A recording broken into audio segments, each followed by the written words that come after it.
galera! Boa noite a você que está aqui nos ouvindo mais uma vez no nosso podcast Fora do Bloco. Esse é o 16º episódio. Muito obrigado pela sua audiência, pela sua engajada nas nossas redes sociais, em todas as plataformas em que temos disponibilizado esse material. É um prazer recebê-lo por aqui. Todo o nosso objetivo aqui, todo o nosso trabalho é para vocês, né? A gente tem o objetivo de trazer aqui convidados, temas, coisas das atualidades, coisas polêmicas, justamente para que a gente realmente possa ter esse bate-papo e que possa levar esse conteúdo para vocês. E hoje eu estou recebendo aqui eu e o Daniel Mendes, né? Daniel, seja muito bem-vindo, Daniel. Você sempre me agradando, né, Gri? É o chefe, né? O chefe tem que agradar. Daniel Mendes é sócio executivo da FVG Cirurgia Plástica. Eu sou o Guilherme Lins, sou o head da FVG Educação e Ensino, que é o braço educacional da FVG. E eu e o Daniel, a gente tem o prazer de receber aqui dois convidados excepcionais.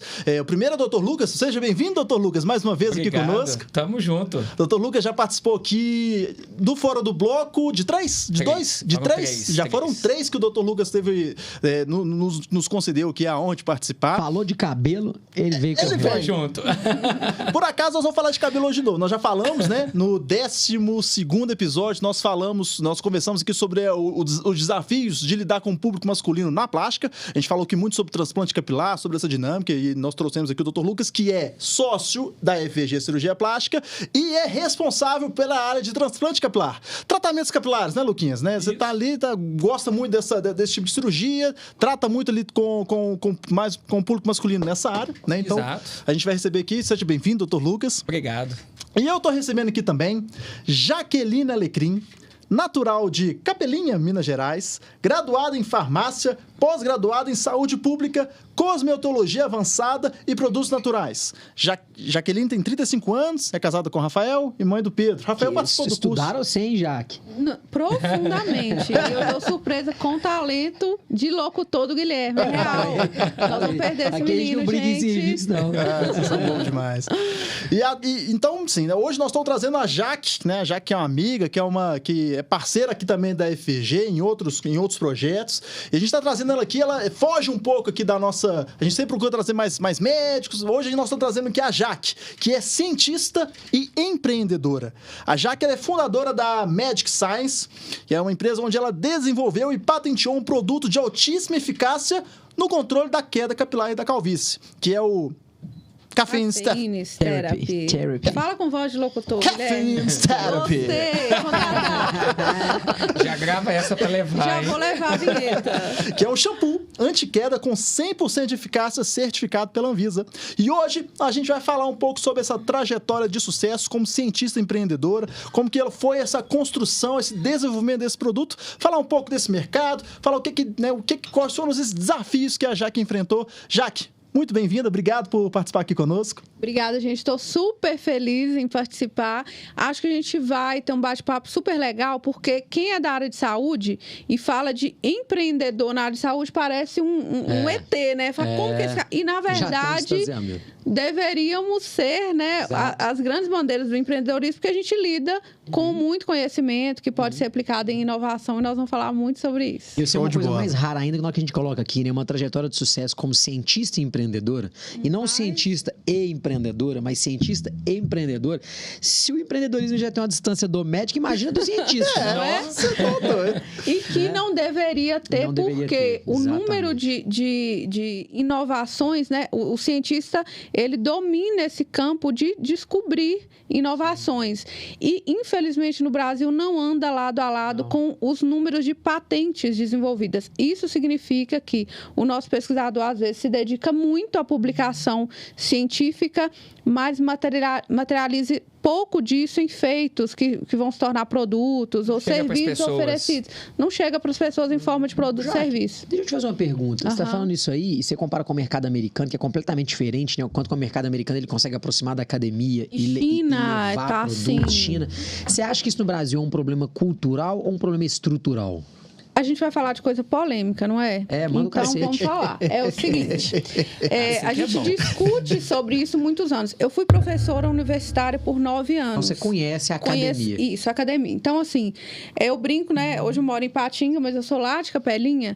E eu comecei a trabalhar muito jovem, bem de Capelinha. Eu comecei a trabalhar muito jovem. E meu pai tem muito uma veia empreendedora. Então, eu nunca consegui fazer nada, assim, só para constar. Eu gostava de ver um resultado efetivo para aquilo. E eu comecei a ser professora universitária e a pesquisa científica me incomodava.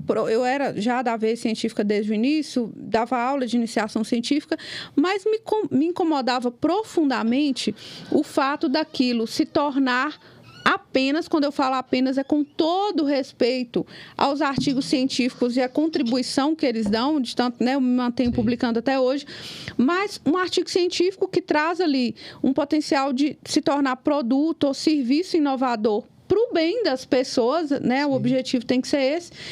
E um tanto de pesquisador insatisfeito falando, nossa, eu já desenvolvi um produto para... Tem uma amiga, né, que tratava chagas muito bem, morreu num banco de patentes, o produto. Eu estou desenvolvendo um produto para cicatrização a partir do urucum, né? Uma colega científica. E aí eu publiquei um artigo sobre isso e eu falava, peraí, onde existe a janela que está se perdendo? A pesquisa, a dedicação de anos que uma pessoa tem só para ter um título de mestrado ou doutorado, e cadê a aplicação prática disso? Então, comecei a me questionar muito. E, a princípio, eu pensei, só pode ser ilegal. Eu, lá no meu início da minha trajetória, eu falei, deve ser ilegal, porque, assim, ninguém faz. O que está acontecendo? Alguma coisa. Aí fui atrás e tal, aí todo mundo, não é, porque não tem oportunidade. Na verdade, eu compreendi que as pessoas não achavam um elo de ligação entre o laboratório e o mercado. Sim. E aí começou a minha odisseia. Falei, pois então, agora eu vou desenvolver um produto, eu vou desenvolver uma pesquisa com um objetivo muito claro, tornar aquilo um produto e não um artigo científico. E aí desci lá na coordenação, vou até mandar um beijo para a Mércia, que é diretora do Pitágoras, e falei, eu era aluna de lá, né, terminei de formar lá e fui professora lá há muitos anos. Falei, Mércia, eu quero desenvolver uma pesquisa com recurso próprio, mas eu preciso que a faculdade me ceda o laboratório e, em troca, eu coloco os meus alunos para acompanhar essa pesquisa. Não sei quanto tempo vai durar, mas quando terminar, eu estarei com um produto para levar para o mercado. E isso foram 4 anos de pesquisa científica. E eu brinco assim que no início os colegas cientistas achavam bonitinho, né? Cara de menina. Fala, gracinha, empolgada. Primeiro ano. Com 35 anos hoje, novíssima, isso imagina. Isso foi há quantos anos atrás, gente? Lancei em 2017. Tinha sei lá quantos anos, mas enfim. Aí no primeiro ano todo mundo achando bonitinho, aquilo, gracinha, empolgada. Segundo ano falando, eu acho que ela tá perdendo.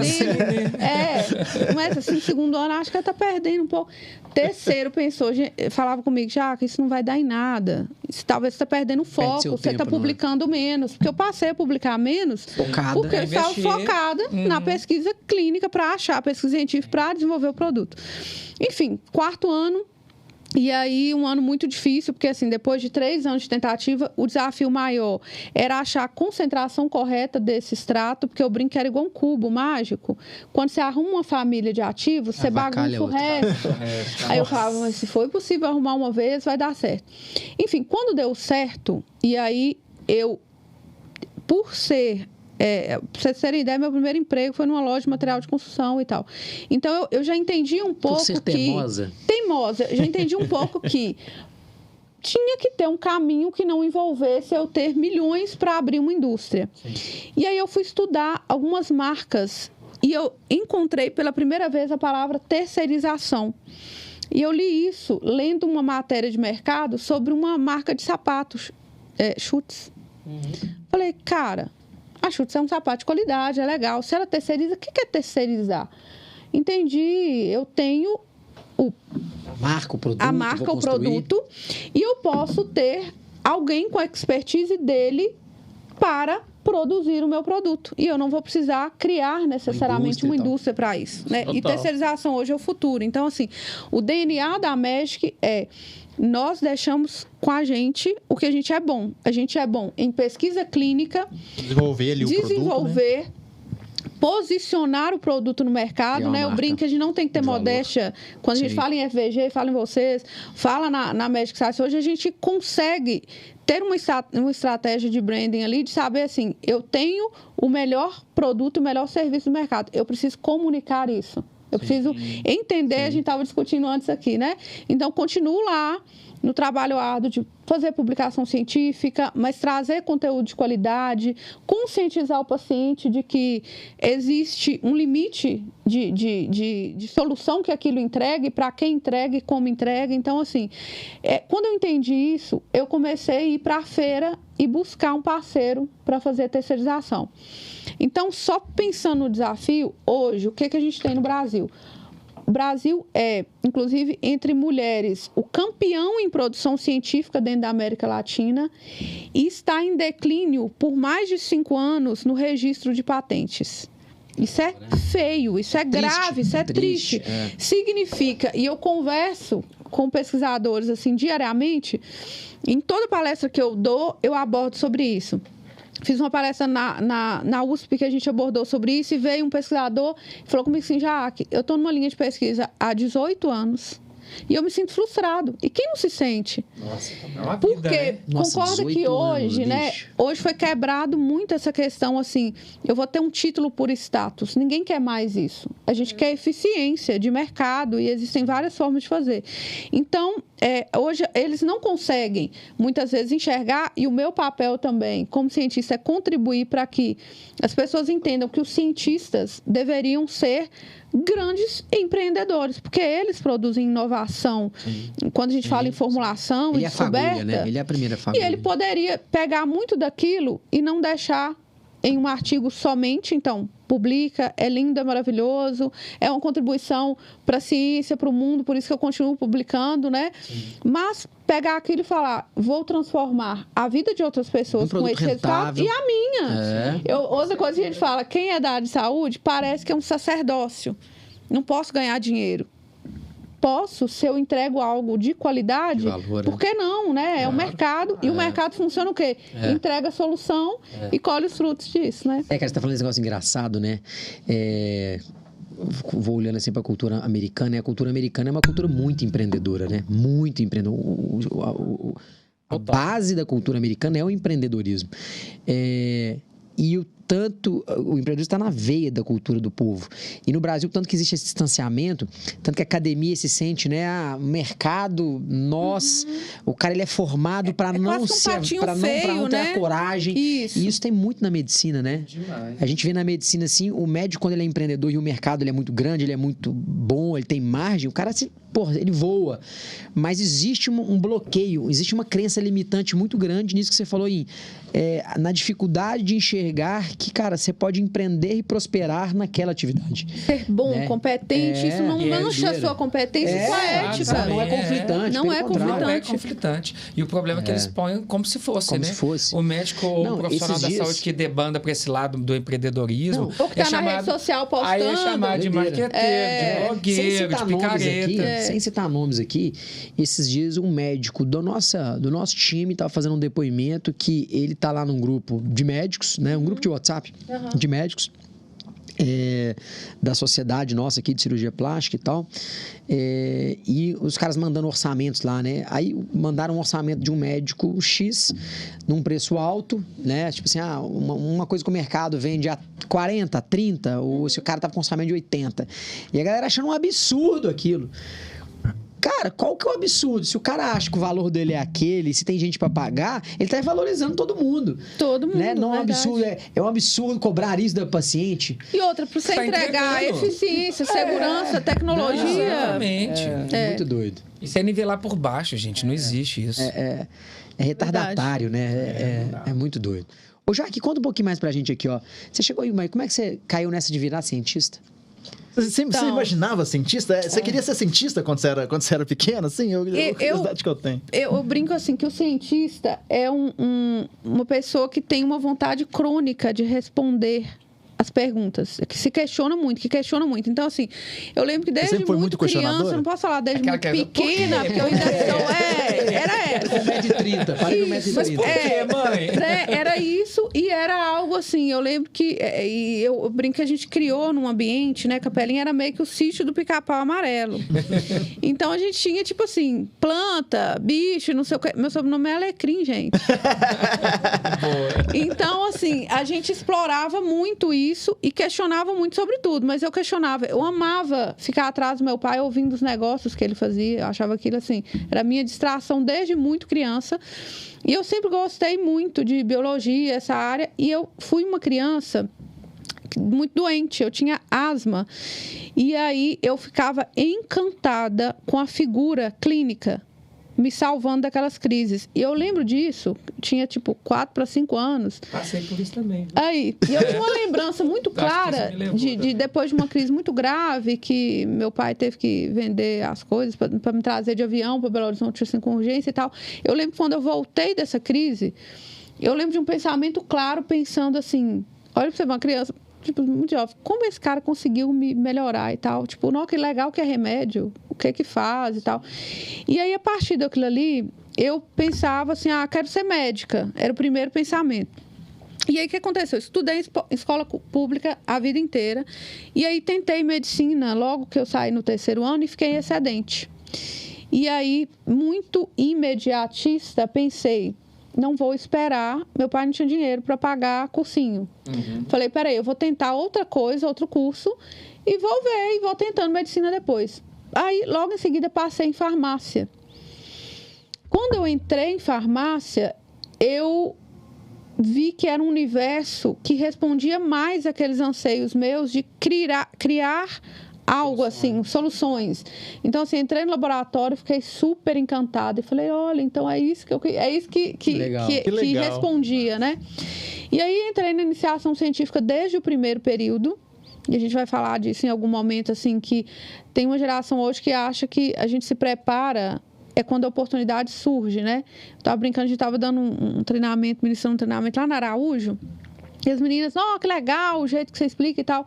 E eu brincando com a Patrícia, assim, eu me preparei para isso, foi desde o início da faculdade, quando eu sentei, prestei atenção e falei, eu quero absorver isso da melhor maneira. Então, assim, essa preparação veio desde antes. E o que eu falei no início, foi um conformismo também crônico, porque lá eu não estava 100% satisfeita com o tipo de pesquisa que era feito. Eu lembro que eu comecei a testar carqueja para cicatrização no primeiro período. Sim. Aí eu falava, e aí, quando a gente vai fazer o produto? Aí o professor, não, é um artigo. Tá, mas e aí, quando que a gente... Para onde que a gente manda para testar num paciente? Não, já que isso aí vira um artigo. Aí um dia, se um laboratório quiser desenvolver... E eu comecei a falar, poxa, tem um trecho errado nisso. Foi bem assim que eu pensei em ser cientista. Muito massa. Ou foi na própria academia mesmo, né? Foi, depois fui ser professora universitária, né? Fazia coordenação científica, então... Cara, e assim, e o salto? Você comentou um pouquinho que você, né, já admirava seu pai, que também era um empreendedor, mas assim... Dali para empreender, né? Que aí a gente traz aqui um pouquinho da história da própria Magic, né? Cara, vou empreender, vou abrir um CNPJ, vou assumir alguns riscos, vou criar um produto. Emenda para mim essa história para a hora que você vira a chave para ser empreendedora, e de empreendedora você cria um produto. O produto veio antes do empreendimento, o empreendimento veio depois do produto. E por que...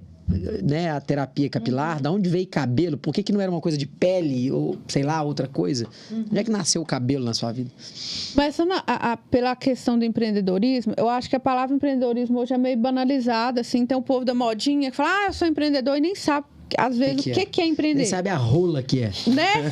O Daniel xinga os palavrões ao vivo. Tava demorando a aparecer. Aí não xinga, mas que é mocinho, mas ele xinga pra gente. E aí, o que acontece? Eu acho que a primeira coisa que a gente tem que falar, que empreender é inovar, é criar soluções, e não é criando coisa mirabolante, porque assim, eu recebo um tanto de mensagem, ou às vezes a gente vai dar alguma palestra, alguma coisa, e as pessoas abordam, então falam assim, eu tô querendo desenvolver um produto para mandar para Marte, para fazer não sei o quê. Eu falo assim, filho, desenvolve uma solução para alguma coisa bem prática do mercado. Por exemplo, por que eu fui para a área de queda de cabelo? Porque é um dos temas mais buscados no Google, e eu queria fazer um produto que resolvesse uma solução que existe, de um problema que existe. Latente, eu brinco assim que a inovação, ela tem que ser necessária.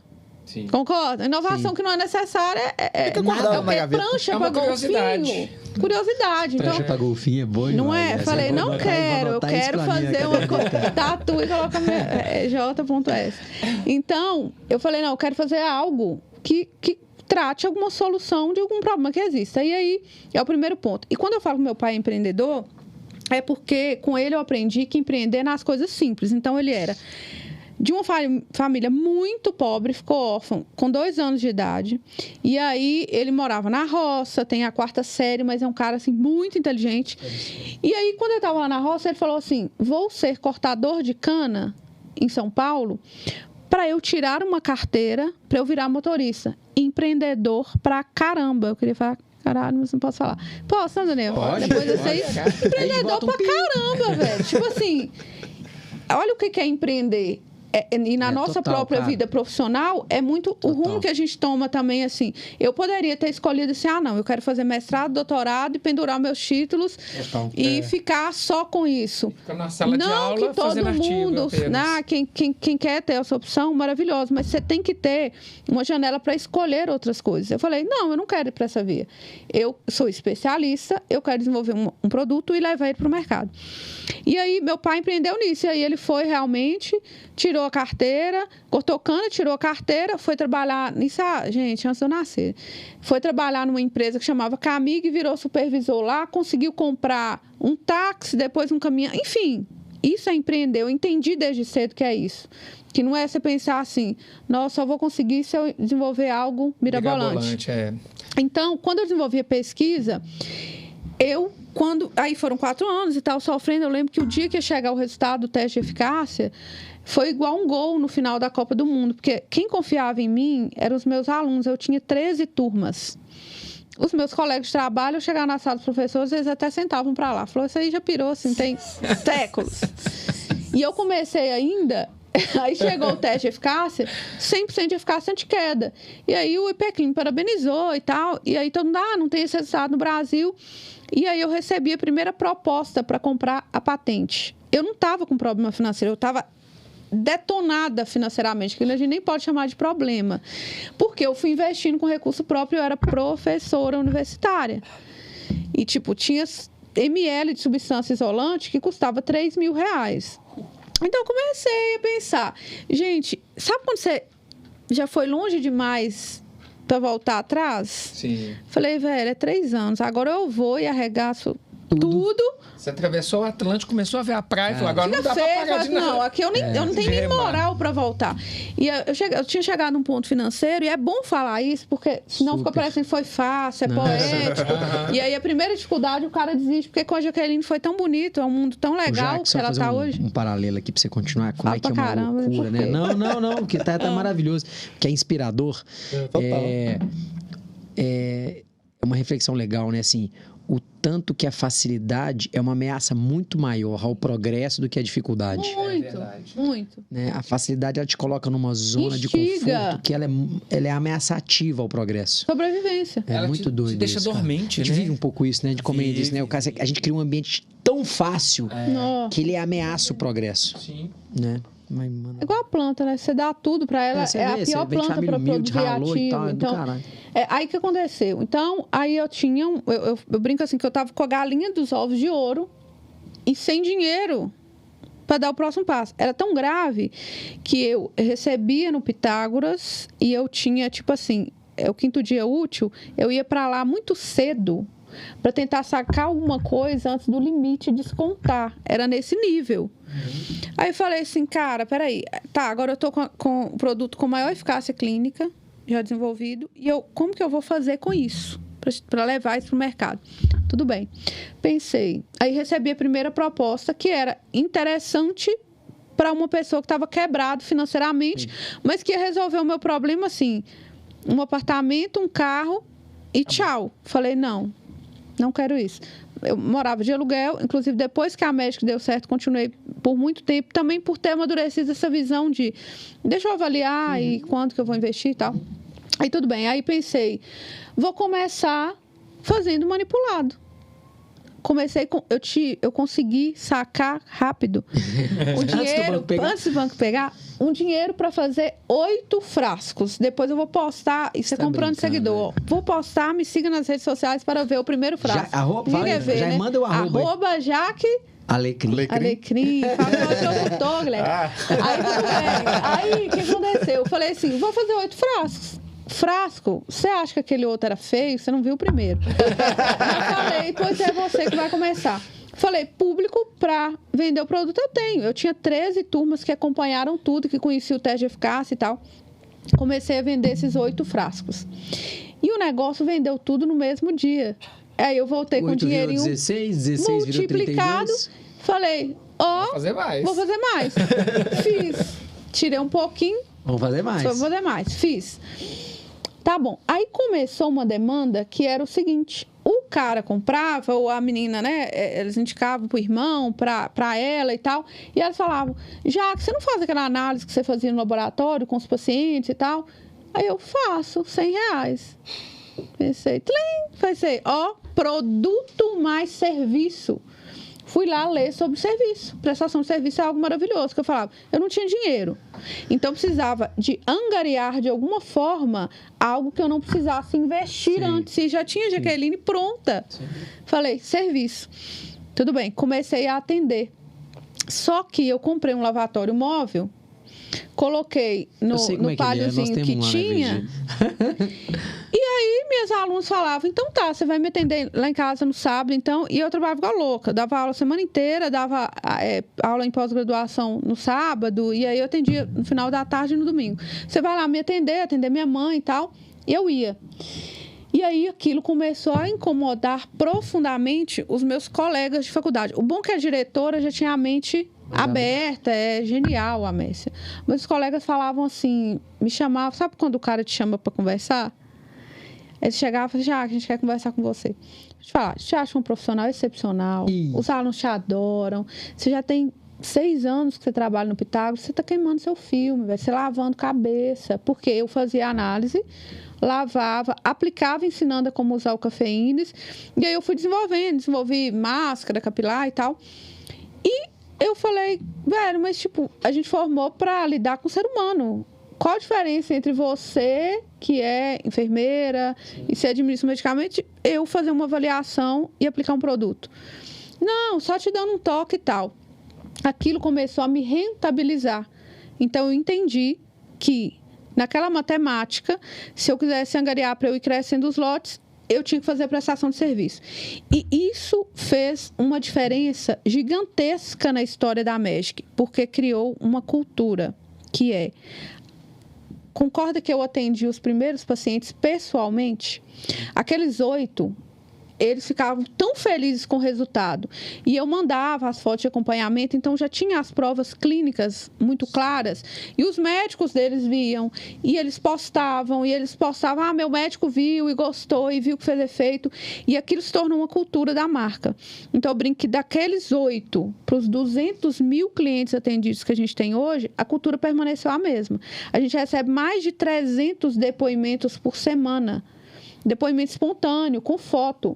E eu brinco assim, até de homem, porque homem não gosta de... Pra que o homem vai mandar um antes e depois? Mas, tipo assim, criou-se uma cultura tão grande dentro da marca, daquela satisfação e falar assim, eu vou voltar e vou contar. E isso veio de uma atitude fora da caixa. E eu brinco que muita gente não faz por uma simples coisa, ego. Sim. O que o cara vai pensar? Igual a gente falando, eu vou postar isso, mas meu colega... Cara, tá certo, faz. E se você fizer tudo igual, resultado igual. Sem dúvida. Muito bom. E como é que aparece? Vou falar um pouquinho aqui da Cris agora. E a Cris, como também uma empreendedora famosa, também, né? Maravilhosa. Mulher e, uma referência nacional. Como é que você pluga? Então, eu acredito muito em projeto de longo prazo e eu acredito muito em conexão mesmo. Então, assim, todo mundo está aqui, né? Daniel, Felipe, a gente conheceu num evento, se identificou demais e falou, não, e aí? E a gente trocava ideia, a gente começou a criar um projeto junto e tal. Então, assim, essas conexões, elas vão acontecendo quando você vai fazendo o jogo do longo prazo, de falar assim, quero me cercar de boas influências.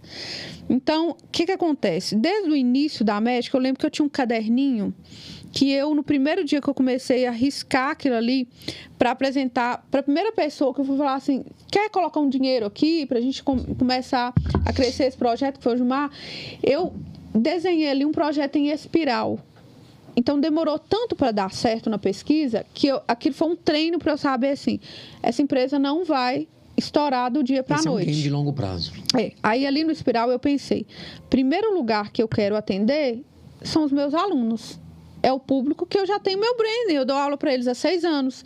Sim. Eles acompanharam as pesquisas, sim, eles viram o resultado. Então, esse é o meu primeiro público. Ok. Segundo público que eu quero atender é da cidade de Ipatinga. Então, a gente começou a criar... eu criei uma estratégia ali da revenda. Porque eu pensei, uma Jaqueline é muito bom, 2, melhor ainda, 3 nem se fala. Pegava as minhas melhores alunas... treinava ela cientificamente, porque se chegasse no Lucas lá e não soubesse explicar o porquê do mecanismo de ação, ele ia falar assim, não, shampoo não trata queda. Não ia falar, é um veículo, igual o xarope tem o veículo para disseminar ativos, e é para absorção folicular, e vai massagear. Então, eu treinei elas nesse nível. E elas começaram a multiplicar o negócio. E aí eu falei, escala. Aí a palavra escala surgiu pela primeira vez para mim. Então, depois que a gente escalou com aquilo ali, a gente foi para a primeira rede que começou a distribuir o nosso produto, que é uma rede fantástica, que é a Indiana. Indiana é referência, né? E ali outras redes... de São Paulo, que é mais forte? Minas. Minas mesmo. É uma rede sensacional, né? A estrutura é interfloatônio, mas é muito forte no Vale do Aço. E eu entrei lá porque tinha muito aluno meu que trabalhava lá como ou farmacêutico já formado e tal. E aí falou, minha professora desenvolveu, passou pelo comitê, foi. Depois que foi para a Indiana, outras farmácias começaram a comprar. Por que eu estou contando essa história? De novo, toda vez que eu for falar sobre a história, eu tenho que falar sobre o caminho, porque focar na história de sucesso fica um bicho muito grande. Sim. Aí a pessoa que está começando pensa assim, não vou chegar lá, não. Eu não chego lá, velho. Aqui, essa menina está mandando para 3 países. Não foca nisso, foca nos 8 frascos e na atitude de ligar o foda-se e falar, eu vou fazer diferente. Na casa e lavar o cabelo da cliente. O cabelo do cara e tudo bem, da menina. Dos 8 frascos para hoje, nós temos quantos anos aí nessa brincadeira? 5 anos. Olha isso. Então, assim... E aí era esse crescimento, até chegar na crise. Então, tá. Então, era Ipatinga, e dali disseminou, e aí eu já tinha o case da Indiana, e aí a gente conseguiu o nosso primeiro distribuidor, que é o nosso distribuidor exclusivo Minas, que é a Oriente. Que a Oriente é um distribuidor farma sensacional, porque ele está posicionado entre os maiores do Brasil, atendendo só Minas. Em outros laboratórios, né, em grandes marcas de medicamento. E aí, a Oriente disseminou isso para mais farmácias. E aí eu pensei o seguinte, é o que a gente conversou antes. A gente começou a performar no setor de dermo nas farmácias mais do que algumas multinacionais. Porque a nossa recompra é muito alta. Você usa algo que faz efeito. Você tem um problema que é crônico, você vai usar novamente. Então, assim, aí eu comecei a falar aquilo. Peraí, a gente começou a cutucar onça grande com vara curta. Então, já tinha muito claro para mim, assim, eu preciso de... Uma onça grande também. Pensar, achar um tubarão. Para encarar essa onça comigo. E aí eu pensei, eu preciso e tal. Mas sempre assim, observação. Não no jogo de... A primeira... que aparecer, eu vou fazer. Sim. E aí, olha o poder da conexão. Isso vai acabar meia-noite, tô falando com vocês. Olha o poder da conexão. Um belo dia, eu estava num evento, palestrando, um evento que chamava Arcade, e aí um rapaz estava com a namorada lá e tal, e me abordou e falou assim, Jaque, adorei a palestra, a gente é de BH, eu trabalho com investimento, e eu quero deixar o meu cartão com você, porque se você quiser fazer investimento, você faz com a gente. Falei, top e tal. Não fui, mas indiquei várias pessoas. E aí, um belo dia, ele me chamou e falou assim, Jaque, eu consegui um convite para o Clubhouse. Lembra quando lançou, que tinha poucos? Lembro. E ele falou, eu quero te dar esse convite. Olha isso. Isso tem uma outra coisa. network não pode ser seletivo. Eu não posso falar assim, não, você é amigo do Daniel e do Lucas porque são da FVG. Não, você tem que ser acessível, total, você tem que olhar para as pessoas. Você nunca sabe do que vem. E eu já tive vários casos, assim, eu brinquei, todo lugar que eu paro, eu estava uma vez numa lanchonete em Maceió, e aí a menina me atendendo super bem, eu comecei a conversar com ela e mostrei a marca, ela falou, meu irmão é um dos maiores cabeleireiros daqui, ele atende uma influência muito grande, tipo... Falei, vou mandar um café pra ele, amiga, liga pra ele. Mandei, tipo, aquele performou muito bem lá no Nordeste. Legal. Então, assim, network não pode ser seletivo. Quando você menos espera, sai coisa boa. E outra, velho, tá fora de moda você não ser acessível. Tem gente que acha assim, nossa, quanto menos acessível... importância, não. Não, ridículo. E aí, ele falou, vou te mandar e tal. E aí, eu entrei um dia no Clubhouse e nada acontece por acaso. Eu acredito muito. Você plantou, filho. Você vai colher o que você plantou. A árvore pode até demorar, mas vai sair. Mas vai chegar. E aí eu chego lá na sala do Clubhouse, quem tá lá? A Cris. E eu já admirava, assim, pra caramba, né? Uma vez a gente recebeu um convite para estar no programa, não vou falar o nome, porque eu vou falar uma crítica construtiva. Eu falei, não vou, porque lá você tem que falar custo do produto, parece que você tá meio que... Varejando. Por favor, Sim. E não, vamos... Deitando no chão. Calma, vamos devagar.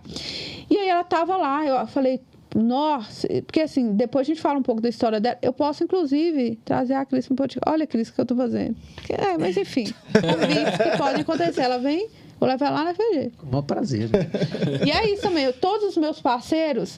O Daniel sabe disso. Eu coloco eles pra brigar. Falo assim, vou te apresentar um cara que é um amigo meu, porque uma hora vai dar negócio, o Daniel também me manda parceiro e tal. E aí, onde que eu tava? No Clubhouse. Aí, beleza. Entrei na sala, Cris. Falei, nó. Aí, tal. Aí, levanta a mãozinha. Levantei, só que eu dei uma sortezinha, também por network não seletivo, que tinha um cara lá que me seguiu já no Clubhouse e eu podia ser speaker. E aí, a hora que deu uma deixa, eu falei, eu vou falar um trem, mas eu tinha que falar uma coisa assim, frase de impacto. Nem lembrar a frase. E falei, tem que ser rápido, porque ninguém tem saco pra gente chato. Falei, não entre com banana, seja rápido, impactante e tal. Aí, tchá! Aí ela, gostei de... Qual que é o seu nome? Tá, Jaqueline? Eu falei, tal. Deixa eu pensar que eu escrevo aqui. Isso. Só que eu falei, calma, não emociona, porque não é tanto assim. Quantas pessoas assediam essa maravilhosa e tal? E aí eu notei que tinha lá junto a Valesca, que hoje é minha super amiga, que trocou uma ideia e tinha um projeto com a Cris. Falei, tudo bem. E era um projeto da ONU incentivando o empreendedorismo de mulheres. Falei, vou chamar a Valesca. Chamei a Valesca e falei assim, amiga e tal, vou te chamar lá no Instagram e tal. Valesca me chamou, falei, amiga, é o seguinte, sou cientista, contei minha história e tal. Que eu tive um filho no meio da pesquisa, né, velho? Pois é. Aí eu amamentava o menino, entregava o papai da criança no corredor e voltava pro laboratório. E o Rafa é um parceirão, né? Demais. Então, tipo assim, apoio total. E aí, eu contei a história pra ela e falei assim, outra, a gente tem 2.000 revendedoras.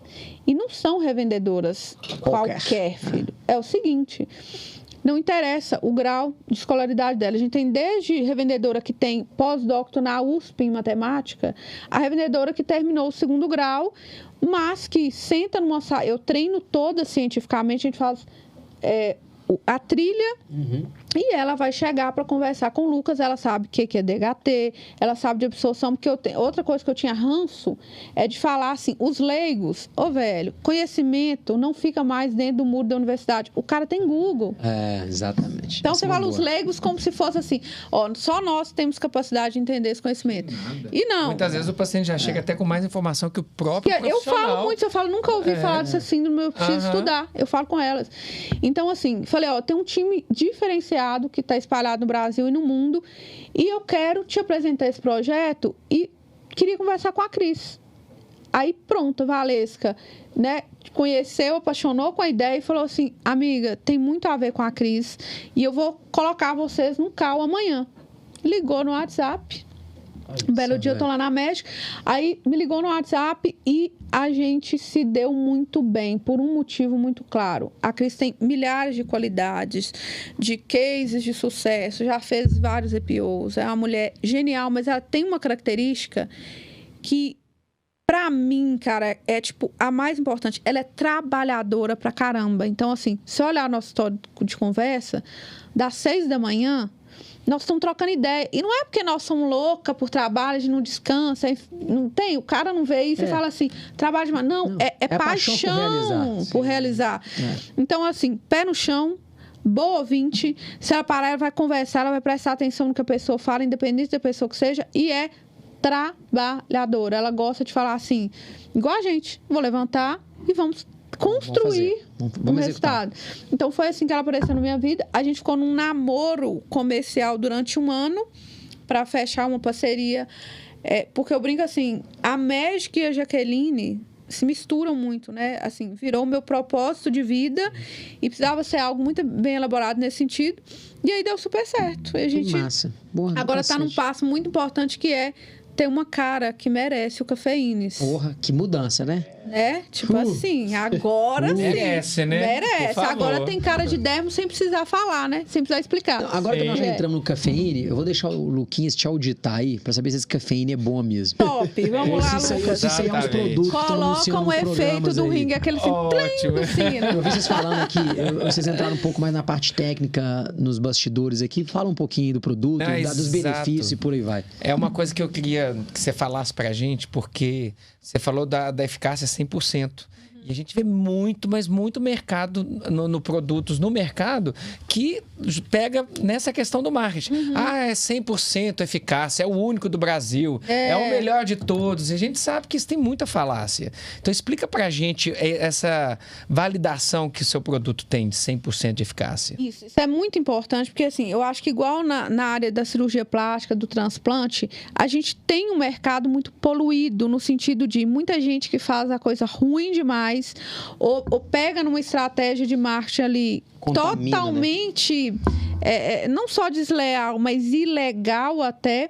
E aí, quando chega quem faz de um jeito certo, a gente precisa deixar isso muito bem especificado e por isso a publicação científica é muito importante. Quando a gente fala em eficácia clínica, a gente estava falando no bastidor, no Brasil, a regulamentação, ela classifica cosméticos em grau 1 e grau 2. O cosmético grau 2, ele está ali numa linha muito tênue, próximo do que seria um medicamento. Então, é um cosmético que tem uma função adicional para tratar algo. Então, a gente pega ali produto para tratar a melasma, a gente tem excelentes marcas, né, que os dermatologistas prescrevem, produtos anti-queda, né? E no produto anti-queda tem uma dor pior quando a gente olha para o mercado, que é o seguinte, o apelo daqueles trem Rapunzel da vida, que vende um anti-queda e o crescimento de uma maneira, assim, banal. As gomas, né, que eles falam, às vezes tem coisa que vai ter uma absorção, mas, tipo assim, faz uma defesa muito banalizada. E o fato de ser um shampoo. Porque quando fala, se o paciente chegar lá pro Lucas e fala assim, eu estou usando um shampoo anti-queda, o Lucas vai falar, tá, próximo assunto. Mais ou menos por aí que acontece. Por quê? Primeira coisa que a gente tem que saber, né? Quem está em casa tem que saber, é que fio de cabelo é morto. Não tem atividade fisiológica aqui. E se eu falo que eu estou usando um shampoo anti-queda, o médico vai ouvir assim, estou lavando os fios com algo para fazer parar de cair. Velho, isso não existe. Por isso que tem no mercado até condicionador anti-queda. Misericórdia. Condicionador de fio. Então, eu compro, tá? Comprava, né, Daniel? E aí, a primeira coisa minha mulher chega pra mim lá, vai comprar isso aqui pra você. Usa pra não gerar polêmica em casa, eu sei. E aí, o que acontece? Primeiro ponto é, o Cafeínes, ele é uma combinação de ativos, de fitoativos, que foram isolados durante muitos anos, e foi colocado num veículo de shampoo igual xarope. Não tem lá o veículo de açúcar, água, corante, para você diluir a dipirona. Então, o shampoo é um veículo e é um produto exclusivamente para ser aplicado no couro cabeludo. Então, hoje, a área folicular, né, o Lucas sabe muito bem disso, assim, é um ponto de estudo científico muito grande, porque é uma área de excelente absorção. Então, a área externa corporal que mais absorve substâncias é o couro cabeludo. Então, a gente tem uma capacidade de penetração de substância muito grande. Então, quando eu isolei o extrato, eu pensei, tônico ou o quê? Quando eu olhei para a absorção de tônico, eu pensei, praticidade de uso baixa. De novo, o incômodo é muito bom, né? Era a dor do mercado. Eu queria fazer algo que fosse prático para o uso e não mais... boa adesão. Boa adesão. Né? E aí eu falei, estudando, né, uma literatura que a gente já tem shampoos como veículo para várias coisas, cetoconazol, o que mais? Vários outros, né, que usam como veículo. Falei, até para corticoide. Corticoide. E no futuro, para tratar diversas doenças, porque o folículo, ele é uma área de depósito muito grande. Então, fármacos de liberação prolongada vão passar a ser administrados através da absorção tópica ali. Olha que sensacional. E aí a gente só tem que modular desses fármacos quando é para tratar outros problemas, dele não ficar retido no folículo e cair na corrente sanguínea. No caso do cafeína, então o que a gente fez? Peguei a formulação de shampoo para que o paciente espalhasse os ativos por todo o couro cabeludo.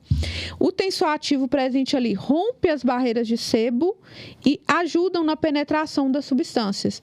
E aí a gente pensa, será que tem tempo suficiente? Depende do tamanho da molécula e do tipo da molécula. Então, em 3 a 5 minutos, a gente consegue ter uma absorção medida e consegue ser mensurada quando a gente faz uma biópsia no folículo. Então, os ativos vão estar lá depositados no fundo. E aí, a Anvisa diz o seguinte na legislação, tudo bem. Quem desenvolve falar que é bom... É muito fácil, você desenvolveu, mesmo que seja em laboratório e tal. Então, ela exige para o grau 2 teste de eficácia clínica. Então, todo grau 2 tem que comprovar segurança e eficácia clínica. Como que esse processo acontece? Existe um instituto, né, vários institutos, mas o mais conceituado no Brasil chama IPCLIN. E qualquer marca, então vou citar marcas do mercado, Vichy, qualquer marca que desenvolva um grau 2, SkinCeuticals, tem que se submeter a um teste de eficácia clínica lá. Então, a marca envia amostras que não podem ter nenhuma identificação. Eles recrutam voluntários de todos os fototipos e tipos de pele diferente e fazem uma bateria de testes durante um período que pode ser de 30 a 60 dias, com supervisão clínica, com testes adicionais e vão falar, tem eficácia clínica e segurança ou não. O 100% de eficácia significa que 100% dos pacientes que passaram por esses testes tiveram redução da queda capilar. Então, ele é 100% de eficácia clínica na redução da queda capilar. Aí vem outra coisa que eu gosto muito de falar, que é alguém que fala assim... Tá, né? E a gente vê em medicamento, em dermocosméticos, se o paciente não aderir ao tratamento, então, cafeína, homem tem que usar todo dia, porque homem produz mais DHT, um dos mecanismos é a inibição da DHT, aí o cara coloca lá no banho, usa hoje, outro dia não, e tal, ou não faz foto para o acompanhamento, porque isso é muito importante, porque se você não faz foto, você fala, será? E tal. E aí a gente fala, eu brinco assim, ó, dipirona é um excelente antitérmico. É quase que 100% também de eficácia clínica para tratar febre. Mas pode acontecer de você usar e a sua febre não melhorar, voltar, e isso não significa que ela não tem esse 100% de eficácia. Significa ou que você está com um fator interno que está sobrepondo o efeito dela, sim, ou que não foi usada na janela terapêutica a dose correta. Então, a gente sempre fala, 100% de eficácia clínica significa que ele tem esse potencial, em 100% dos casos, de controlar essa queda aumentada, desde que você utilize corretamente. E se você usa o produto com 100% de eficácia e sua queda persiste, mesmo você usando certo, significa que você precisa, junto com o seu médico, avaliar algo adicional. Exemplo, a pessoa pode estar com problema na tireoide, anemia, algum distúrbio que está levando àquela situação. Sim, não, isso daí é fantástico, porque a gente começar a indicar, hein, Luquinhas? Não, com certeza.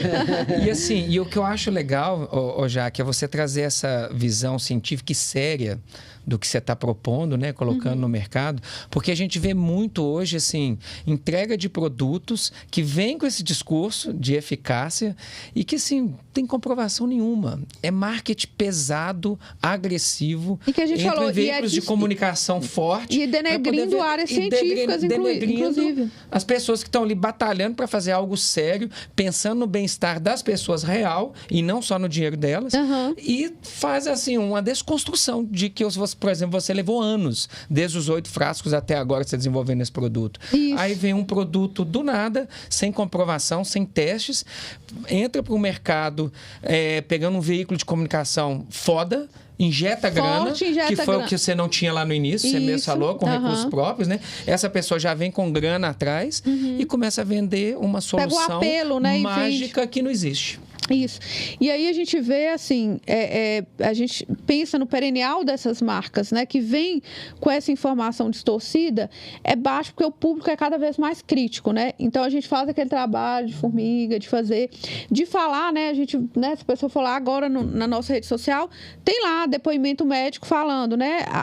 Médica que trabalha com transplante, falando sobre o uso do cafeína. Por quê? Tudo na ciência, né? Então, vamos dar o exemplo de novo na dipirona. Desenvolveu como antitérmico, mas a gente sabe que existe um limite para aquilo. Senão, era só tomar dipirona, nunca mais ia ter febre ou não ia voltar essa febre. No cafeína, existe um limite para a ação. Qual que é esse limite para a ação? E isso é muito legal a gente trabalhar, porque a marca que vende mentira vai num lugar forte e fala, usa isso para você não precisar fazer transplante. Olha que cruel isso. Eu estou tirando do paciente o direito de saber que... Vou pegar de novo o exemplo do cafeínas. O cafeínas trabalha com mecanização de reverter atrofia folicular. Então, só para vocês entenderem, o folículo é um sacozinho assim que fica o fio. E na calvície ele vai ficando cada vez mais raso. O fio vai ficando fino. A calvície muitas vezes nem é por queda, é por afinamento. E ele consegue, além de tratar a queda, reverter esse processo de miniaturização. Só que, se tiver entrado na fase cicatricial, aquele folículo, que é aquele local liso, que não tem nem o poro, não é milagre, ele não vai criar um poro ali. A gente brincou. Tira o folículo da CTI, igual o Lucas brincou mais cedo, mas não vai ressuscitar, isso não existe. Então, o que vai acontecer? Onde não tem semente, não cresce planta. Não cresce, o folículo fechou. Isso é corte, hein? Isso é corte. Essa aí é aquela do golfinho da prancha. Patentinha.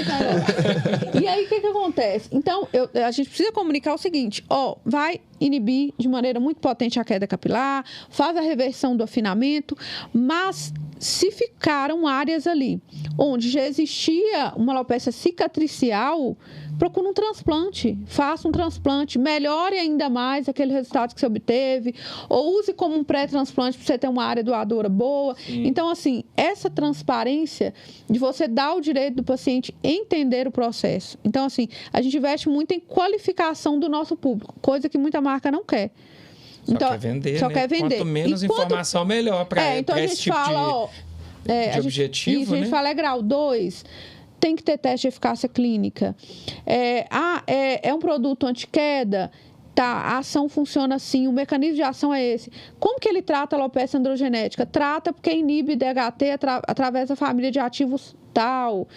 Então, assim, a gente é transparente nesse sentido para não cair na mistura do joio que tem no mercado, que é prometer sem a menor responsabilidade. Eles ainda pegam e ficam copiando nomes, inventando para poder, tipo, eu já vi a caneta Bic, que está aí há séculos, né? Aí lançaram a caneta Big. Isso. Um dia eu comprei uma igualzinho, eu achei que era Bic. Depois eu falei, pô, isso aqui é Big. É Big. Agora esse negócio, trioxidil, trinoxidil, não sei o quê, tudo pegando o minoxidil e fazendo. E você vai ver, é fitoterápico e tudo, não tem nada a ver com o minoxidil. Você vê que é forçar a barra mesmo, só que pensando em comércio. Isso, e é tão drástico que, assim, tem coisa que aparece aí que a gente... às vezes o paciente questiona e tal, que é tão ilegal. Eu tenho uma amiga que faz inclusive podcast sobre isso. É tão ilegal que não dá nem para caçar. Tipo assim, às vezes não é nem um profissional. É só pra prender. Nem quadra, né? Como é que eu vou caçar? Ele não tem nem certificado, ele não tem... Caçar o quê? É uma loucura, né? É uma loucura isso. Mas esse o cenário. Jaque, a gente já tá chegando no final. desse nosso episódio. E para finalizar, eu queria, né, que você nos contasse para o nosso público, o que você diria para um jovem, para os jovens que tá ali no início da sua trajetória. Você já falou um pouco, né? Já falou várias coisas aí, mas talvez aquela pessoa que está ali, né, no início ali da sua trajetória acadêmica, que sonha em se tornar cientista e desenvolver algum trabalho que realmente traz uma diferença para a sociedade. Qual conselho você daria, né, para esse jovem, ou para essa jovem, né, que, né, olhando para trás, né, para os seus erros, para os seus acertos, o que você diria para essa pessoa? Que conselho você diria para ela? Você tem 3 conselhos para dar. Eu tô com 2 na mente. Vou inventar uma coisa ruim no terceiro. Pode ser 2. Conselho número 1 é o seguinte, eu acho que tem muito a ver com isso. Chama constância. Os caras querem fazer o trem dar certo do dia pra noite. Isso não existe. Constância é você falar assim, cara, e não é ser burro, né, velho? Também, tipo assim, ser teimoso é diferente de ser persistente. Então, você tem que avaliar assim, esse trem tem chance de dar certo mesmo? Ou é uma ilusão da minha cabeça? Eu adoro, inclusive, eu tenho amigas e amigos que são aqueles que eu falo assim, eu vou te perguntar, porque eu sei que você vai ser sincero comigo. Você acha que é uma boa? Aí eu vou ouvir e vou ter massa crítica para falar assim, é ou não é? Então, primeiro, constância. Com o correto, e o correto é o básico. O correto é você investir em qualidade, pensar em algo que seja rentável no sentido de não se matar por algo que no final você vai ter só uma coisa bonitinha para falar, eu fiz, mas que não vai te trazer nenhum resultado também. E o segundo é não procrastinar. Eu falo muito com o meu time o seguinte, gente, quando você levantar, pensa assim, se eu não tivesse procrastinado todas aquelas coisas, onde eu estaria hoje? Porque a gente sempre procrastina em alguma área. E a gente não pode perder, é o que o Daniel falou, essa provocação. Me autoprovocar. Se eu achar que eu estou boa demais, eficiente demais, eu vou parar, eu vou estagnar. Então, se provoca, fala assim, se eu não tivesse procrastinado, onde eu estaria? E a terceira, lembrei de uma boa, faça listas. O povo é muito tecnológico, né? Então, eu tenho lá minhas listas no Notas, mas eu gosto da minha lista, que eu me comprometo no papel, porque aquilo é quase um contrato pessoal. Tipo, eu vou... eu quero publicar. Primeira coisa, eu começo o ano e falo assim, eu vou publicar 2 artigos esse ano. Porque é o que a gente brincou. Eu sou cientista empreendedora, eu não abandonei a minha veia científica, porque isso é muito importante, né, na minha construção ali diária. Então, quando eu falo eu vou, aquilo obrigatoriamente tem que virar uma lista de tarefas. Se não, filho, você só fala. Então, quando eu falo eu vou publicar, eu coloco terça-feira de 23, separar os primeiros 6 artigos. Tal dia, começar a redigir a introdução. Então, assim, nas minhas reuniões com o meu time, você vê, assim, meu time é extremamente jovem e muito eficiente. Mas lá eles sabem, no que a gente bate todo dia é, cadê sua lista? Eu tenho uma lista que chama lista flutuante. Eles têm que escrever lá a listinha deles. Você tem que saber o que você tem que fazer. Senão você fica o dia inteiro... né? Falando, eu quero, e você não sai do lugar. Então, não procrastinar, ter lista, porque aí você tem... E assim, mais do que a lista, é você destrinchar o que você precisa fazer para você chegar naquele ponto 1. Chegou, o que você precisa fazer para o próximo. Então, é a receita. Vou pegar o meu aprendizado com a sua fala aqui. Que é que quase assim, né? Sem compromisso você não vai começar. Mas mais importante que isso, sem a consistência você nunca vai terminar. Fechou? Acabou. Posso falar uma outra? Que é tipo assim, não sei se eu vou lembrar bem, me falei isso não aparece uma vez, que não tem nada mais perigoso do que um motivado despreparado. Porque ele vai se sabotar demais, velho. Ele vai levantar todo dia e achar que tá fazendo. Mas eu achar que tá fazendo, ele engajado. Puta que pariu. Puxa, ele vai achar. Um burro engajado. Eles vão tirar nós do Instagram, eu tenho certeza. Ele levanta todo dia e fala assim, eu trabalho demais, eu produzo. Tá, o que você fez, filho? Ele só fala que vai fazer. Então, assim, pega uma coisa assim que você sabe que vai cumprir e repete. Uma frase assim, você conhece o projeto IA? Não. Eu ia fazer. Ou porque eu não fiz. Faz, pega o básico e faz. Turma, muito obrigado, né, pelo bate-papo. Obrigado, Jaque, né, por ceder aqui do seu tempo, contar a sua história, a sua trajetória. Não tenho dúvida, né, que pro nosso público, né, foi ótimo. Tem muita coisa aqui que, né, a gente consegue tirar de aprendizado. Muito obrigado, doutor Lucas, por vir aqui mais uma vez, trocar com a gente. Daniel, obrigado mais uma vez por estar aqui conosco. Não se esquece de seguir as nossas redes, FG Educação e Ensino, FG Cirurgia Plástica, Jaque Alecrim. Aí. DR Lucas Rodrigues. DR Lucas.Rodrigues. Rezende. É grande, a gente vai ter que mudar esse arroba. Já tentei. A única forma que eu consegui te colocar foi esse testamento. E estamos aqui no estúdio 767, aqui em Belo Horizonte, né? Então pode acompanhar o trabalho desse povo aqui, que também é muito legal. E até o próximo episódio do nosso podcast Fora do Bloco.